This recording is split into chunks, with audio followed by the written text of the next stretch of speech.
Why does 85% hydration feel impossible? So for me, I still struggle with high hydration. The first time I tried 85% hydration, I literally almost threw the dough away. And you all know that I'm very much a bake it anyway person, but this time I really thought that I completely ruined it. The first time I worked with high hydration dough, it was a mess. It was sticking to my hands, it was sticking to the counter, it wouldn't hold shape at all. I couldn't even get it out of the bowl cleanly, and I really thought that I had failed. I remember I was thinking, there's no way this is right. And I had Googled things. I had gone onto forums in between cleaning my hands off every time I touched that high hydration dough. I almost added a bunch of flour just to try to save it. And honestly, even now, if I'm not paying attention, high hydration dough can still get away from me.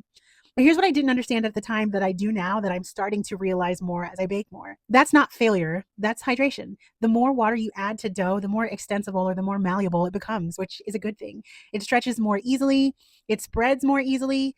That's what gives you those big open holes. And those are the things that I'm specifically looking for. But the trade off feels like it's unfair because you trade control for those end results and those beautiful loaves. The dough is the thing that you lose control of. It's a stickier dough. It's hard to shape. It ferments so fast. You have to keep your eye on it, or you can let it go a little bit too far. And it's more sensitive to those small mistakes, which I was making at the beginning. So, what do most beginners do? They actually add more flour because you're trying to make it manageable. But when you add more flour, remember, hydration is how much water you put in with the flour. If you're adding more flour and not more water, you're throwing off the hydration and throwing off the entire dough.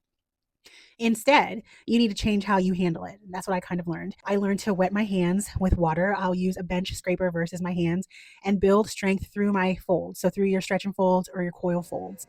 And that's kind of what I was referring to earlier when I said my hands were a mess every time I touched the dough. And at first, it's going to feel loose and frustrating. But with each set, you'll feel the dough change. It will become smoother. It will be really smooth. It will become stronger. It will become more cohesive. That is gluten development that's building that structure. And then once that structure is there, the dough becomes much more easier to handle. So if the dough feels sticky and out of control, that doesn't mean that it's bad. It just means that you're working at a hydration that requires more technique than anything else. And that's okay.